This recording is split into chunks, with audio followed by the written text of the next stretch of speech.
अभी समुद्र मंथन देखेंगे, महाकुंभ क्यों हुआ था। सत्य असत्य और धर्म अधर्म का शाश्वत संघर्ष भी आरंभ हो गया।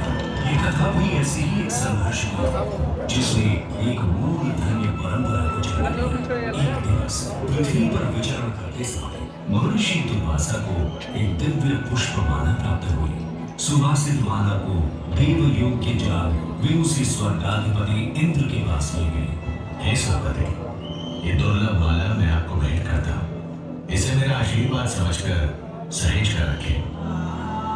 परंतु इंद्र महर्षि के आशीष का मान न कर सके और अहंकार के प्रमाद में उन्होंने वो माला ऐरावत के मस्तक पर रख दी। पुष्प उद्यान से असहज ऐरावत ने माला धरती पर ली। तब भी इंद्र ऐसा घोर अपमान, जिस धन ऐश्वर्य पर तुम इतना इतराते हो, मैं वही तुमसे छीन लूंगा। ऐसी क्षण तुम्हें और तुम्हारे लोग को श्रीहीन होने का श्राप देता हूँ। ऋषि श्राप के प्रभाव से देवताओं का वैभव छिन गया। तीनों लोगों में हाहाकार मच गया।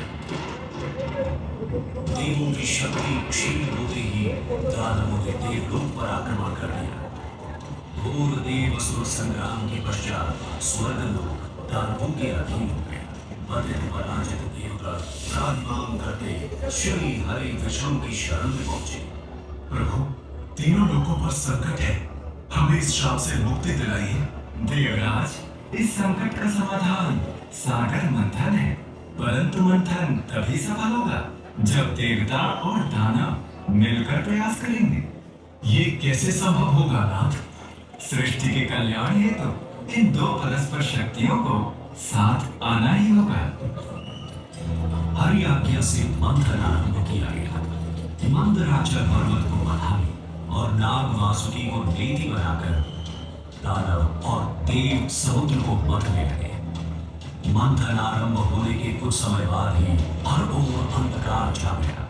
भीषण ताप से सब झुलसने लगा। हे ईश्वर, ये कैसी विपदा है? ये हलाहल विष था, जिसकी भयंकर गंध और ज्वाला से सब नष्ट होने लगा।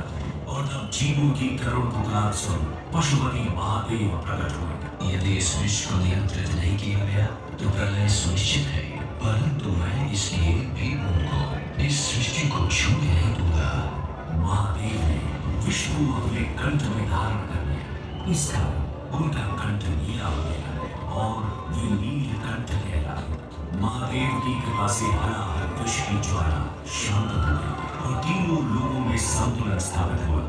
मंथन पुनः आरंभ हुआ और एक के बाद एक अमूल्य निधियां प्राप्त होने लगी। अंततः अमृत घट लिए धन्वंतरि प्रकट हुए। अधीर हो इंद्र ने धन्वंतरि से कुंभ छीन लिया, परंतु दानव ये कैसे होने लगे? देवों और दानवों में अमृत पाने के लिए छीना झपटी शुरू हो गई। इस कलह का अंत करने के लिए श्री हरि को मोहनी रूप ले अवतरित होना पड़ा और उन्होंने बड़ी चतुराई से सारा अमृत देवताओं को मिला उन्हें अमर कर दिया। समर्थ हो देवों ने स्वर्ग पर धर्म का राज पुनः स्थापित किया। परंतु इस सारे प्रकरण में एक विशेष बात और हुई। छीना झपटी में अमृत की चार बूंदें स्वर्गलोक, पाताललोक और पृथ्वी पर आ गई। पृथ्वी पर ये बूंदें प्रयाग, हरिद्वार, उज्जैन और नासिक में गिरी। अमृत से पवित्र हुई धरा तीर्थ बन गई। यही कारण है कि इन स्थानों पर हर 12 वर्षों में कुंभ मेले का आयोजन होता है। समय की अनंत धारा में ये परंपरा अनादिकाल से चली आ रही है। महाकुंभ मेला 2025 में आपका स्वागत है। आइए इस अद्वितीय आध्यात्मिक अनुभव का